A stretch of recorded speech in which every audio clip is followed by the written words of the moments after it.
And you'll notice I've not graded the second textbook assignment you have. Caitlin and Jacoby, you are exempt from that because you're just joining us.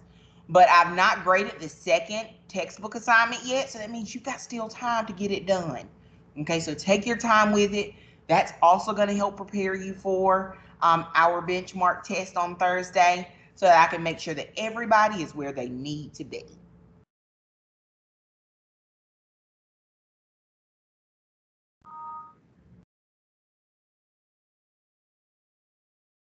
Remember, if Miss Neville goes too fast for you in anything, you have the opportunity to watch this recorded lesson to get anything that you missed. So I wanted us to first look at, we're going to draw a coordinate plane today. But before we do that, I want to make sure we remember and understand a number line and absolute value. So in our notes, we're going to look at understanding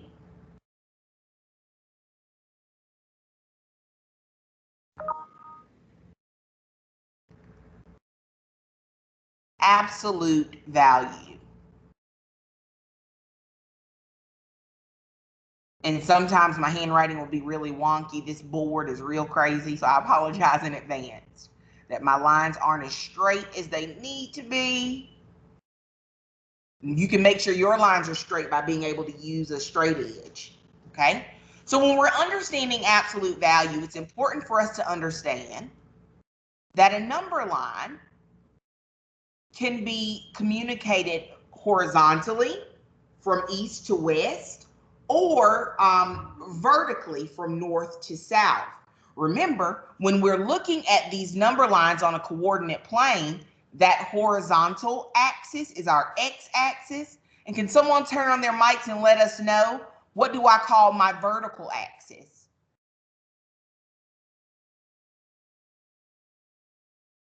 What do I call my, say it again? Y-axis. Very good. Our y-axis. We want to remember that our 0 is here. And when we're talking about the absolute value of a number, we're really talking about the number's location from 0. How many units is it from 0? So let's play with our horizontal number line first.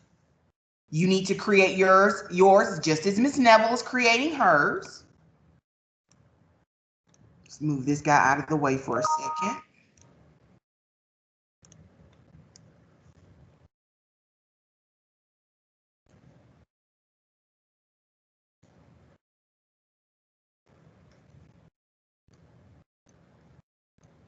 Okay, so when we're talking about absolute value, if Miss Neville were to ask you the question, example 1, if I were to ask you the question, which number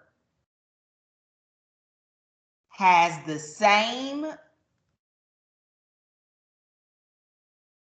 absolute value? Are you writing this down? Are you paying attention with both ears open? I hope you are. Which number has the same absolute value as 5? No one say the answer yet. Give everyone some time to write, to let my dad, as my dad say, let it marinate, okay? Think about that. Which of these numbers on this number line has the same absolute value as 5?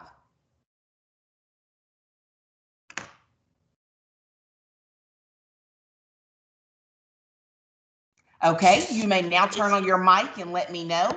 Which of these numbers has the same absolute value as 5? -5. Is it -5? Very good. Negative 5. Yep. So what I could say here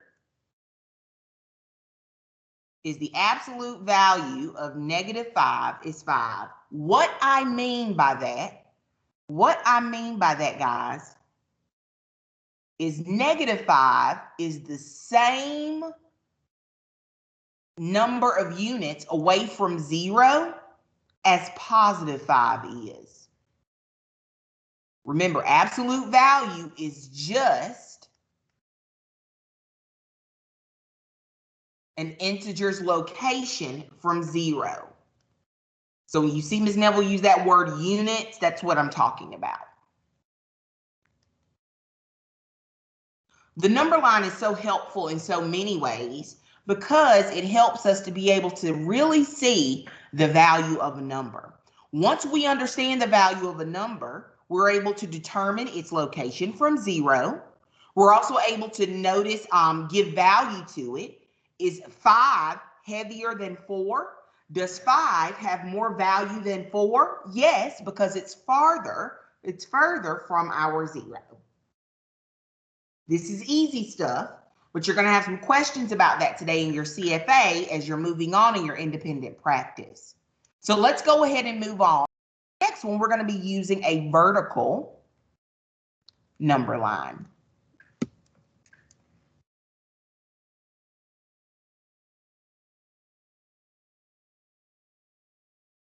We're going to put our 0 here. The vertical number line is easier for us to tell the location of numbers because if I go underwater, I'm in my negative integers.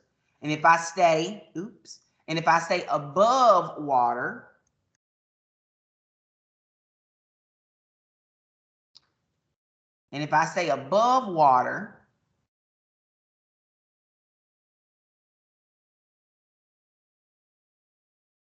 I'm in my positive integers.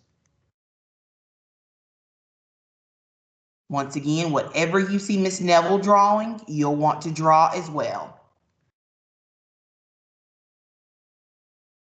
Think of this as the sky. These are positive integers. The higher I go up, the higher my altitude is for any of you in my science class. And this is underwater in our ocean. Just like we did with our PhET simulation with our Explorer underwater. So when we're looking at our positive numbers here and our negative numbers here, I'm going to put some points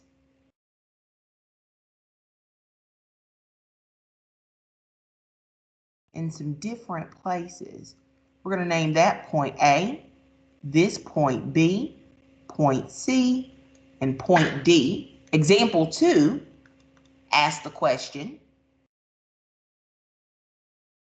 what is the value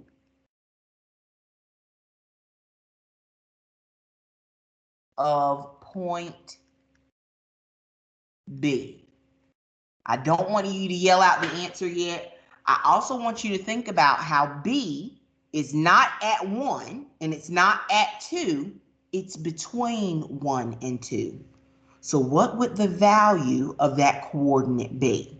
Do not say it. I want everyone to draw this, write down this question, and take some time to think about what number would be there.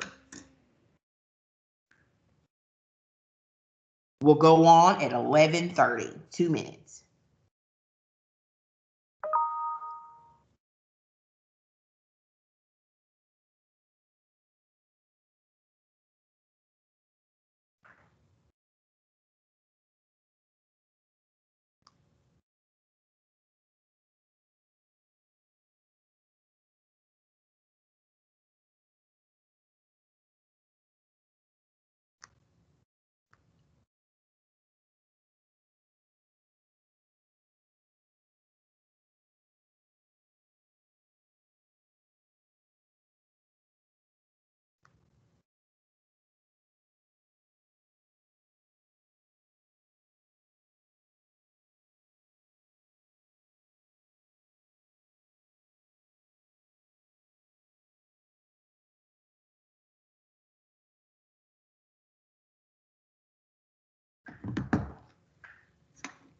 Take another minute to think about it. And if we wanted to, we could zoom in here with our magnifying glass and look closer at what's happening here.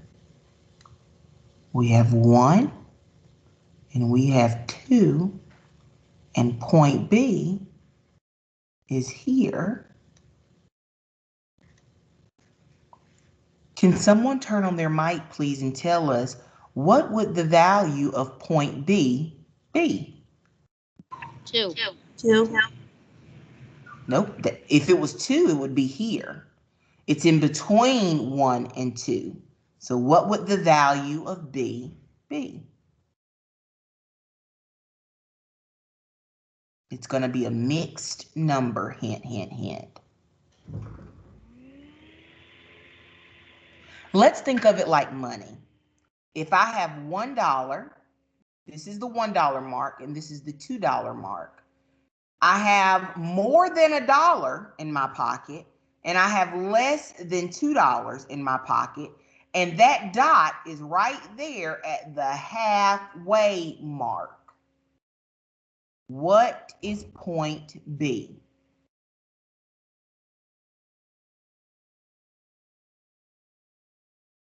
The answer here, guys, would be 1 1/2 or 1.5, 1 5/10. Let's look at that a little bit closer. Let's look at Y.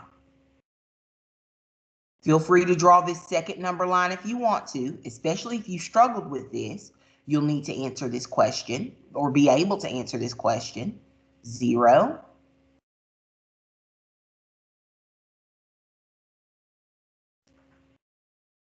1, 2. So when we're looking here, if 0 is here and 1 is here, what would the value of this point be? I'm at the halfway mark. What is half of 1? Turn on your mic and let me know.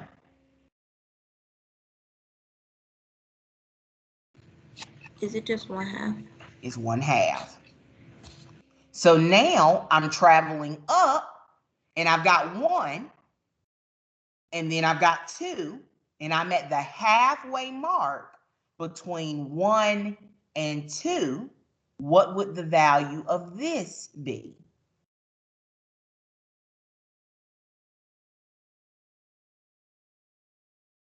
We've already traveled up 1, so we've got $1. And now we've got another half of $1. So what would be the value of this point? 1 1/2.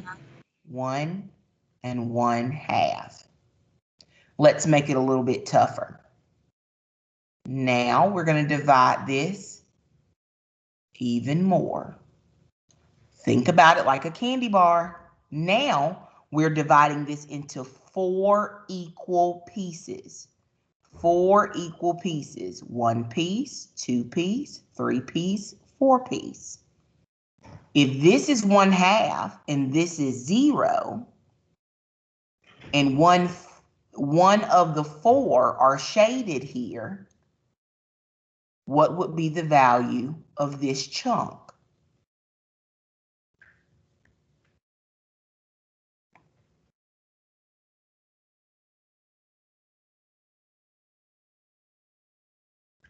Is it 1/4? It is 1/4. It is 1/4. Where's my pen? There it is. Okay. So we want to make sure we're able to know that half of 1 whole is 1/2. Half of 1/2 is 1/4. And half of 1/4 is 1/8. Let's write that down in our notes. And this can be a reference for us because you do have some questions about that today. Remember, when we learned about this originally, we looked at a timeline or we looked at a number line. Instead of like a number line, we looked at it like a Hershey's bar where we were able to chunk it up. 0, 1, 2. If this is 0 and this is 1, how many parts do I have here? Someone let me know. How many parts do I have here? 2 parts. 2. So that's my new denominator. And if I shade one of these parts, what is this fraction?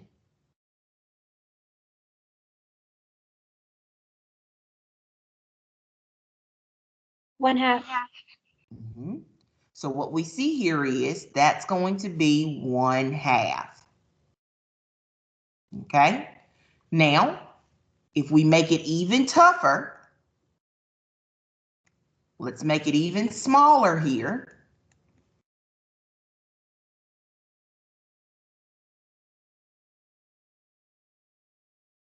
Now we're dividing it into 4 equal pieces. So one of those shaded would make this fraction what?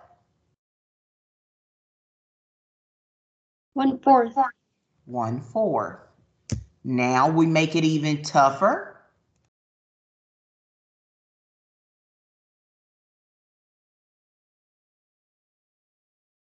And we divide this into 8 equal pieces.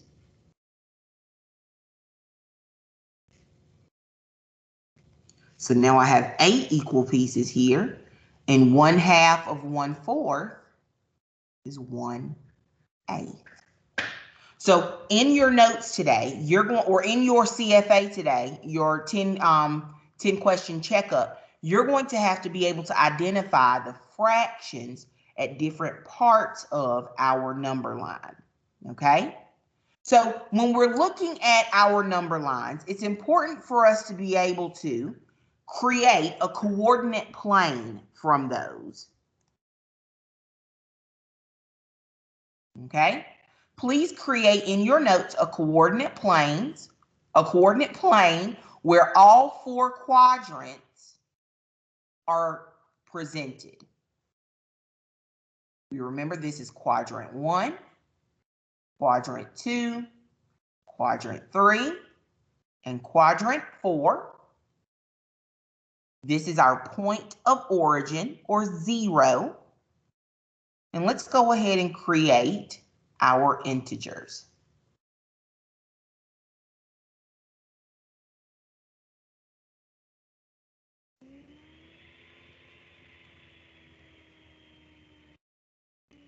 Remember, we're going underwater here in quadrants 3 and 4. So these are going to be negative integers.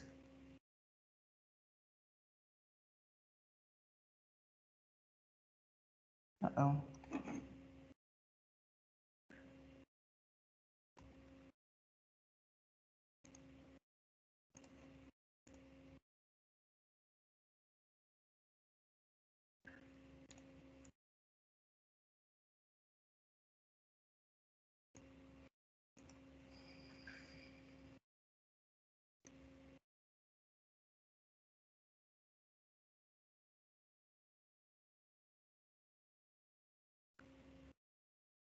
The same way Miss Neville's creating her coordinate plane right now, you should be too.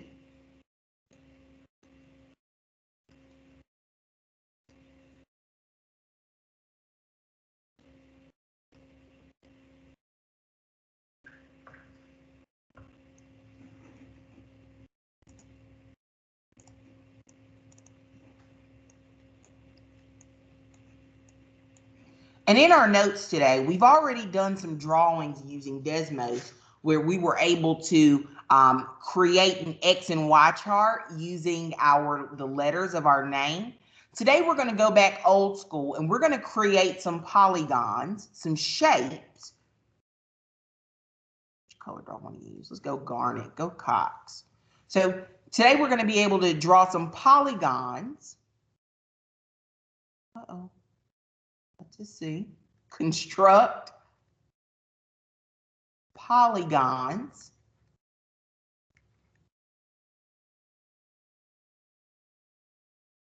on a coordinate plane.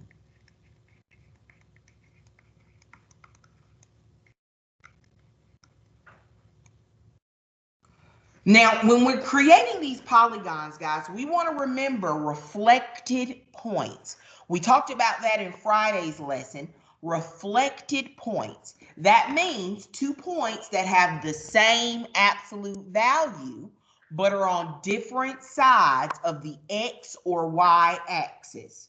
So for example, you might want to turn on your mics here. If my first vertice or point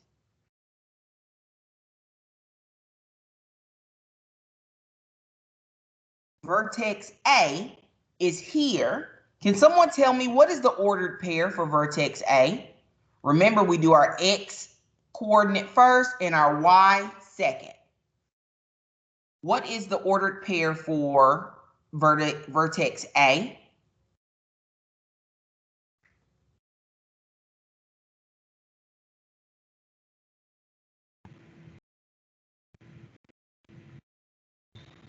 X will be -4.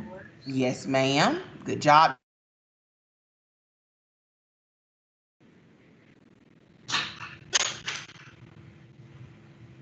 Just a regular 4. A 4. Very good. So vertex A is -4, 4. That's its location. That's its address. Now, if I wanted to reflect that point across my y-axis, I'm treating my y-axis like a mirror. It's important for us to know I still have to be, my absolute value here has got to be 4. So I've got to be 4 units from 0 on the other side of my y-axis, 4 here, and then 4 up. So the reflected point here for vertex B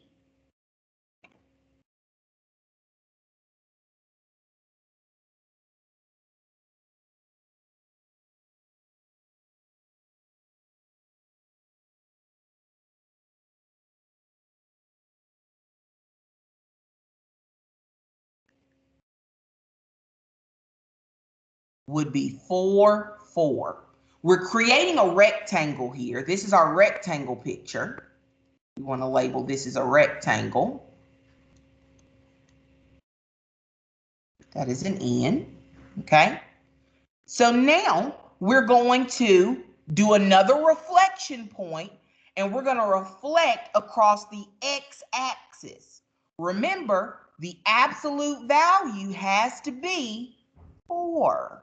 It's 4 units from 0, but it's going the opposite direction. Now it's on the negative portion of the axis. So -4, 4 would be my reflected point. And this is vertex C. Now, a question you'll have in your CFA today is they're going to ask you, we're creating a rectangle here. What would be the coordinates of vertex D? Take some time. I'm going to be calling on a non-volunteer in 3 minutes at 11:46. Take some time, and I want you to think about what I'm asking you here. I'm asking you to reflect the point for vertex A. For us to locate vertex D, our last point to create our rectangle, we have to reflect vertex A. What would that point be? You've got 3 minutes. No one answer right now. Finish drawing this. If you've not, I promise you're going to need it.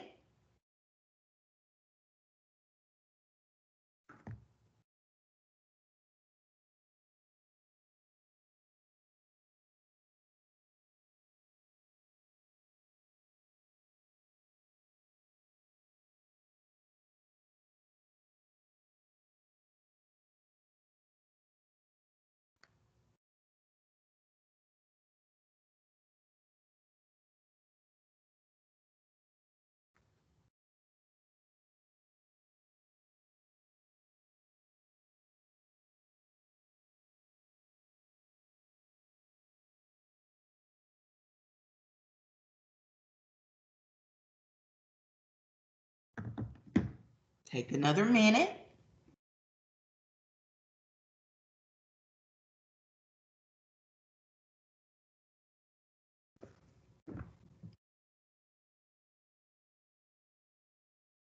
Orlando, I want you to be ready to answer. What would be, or where would be, vertex D?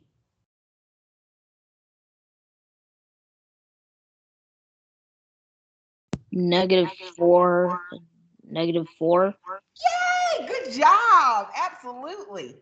-4, -4. We had to think about our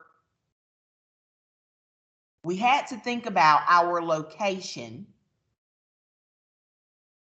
for vertex D. And now we can finish drawing our rectangle here. Oh, goodness Lord. We had to think about our reflected points. You will have a question on your CFA today where it's asking you to tell where the missing vertex is. You also want to be able to represent these addresses, these coordinates, in an XY chart. So let's create over on the side, if you have room. Even if you don't, you should make some room. We want to create an XY chart. So our first point was -4, 4. Our second point was 4, 4. Our next point was -4, 4. And our last point was -4, -4. You should be able to use an XY chart to also create a rectangle. This is almost like giving you the directions here. But here, when you have to find the ordered pair, it's almost like you're making your own directions. Here, the directions in the XY chart are given to you.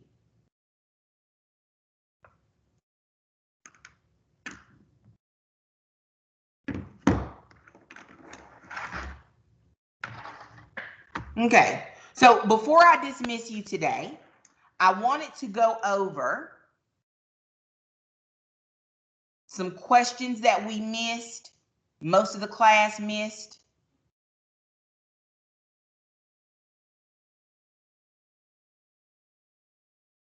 Some questions that most of the class missed on CFA 7, which was given to you yesterday.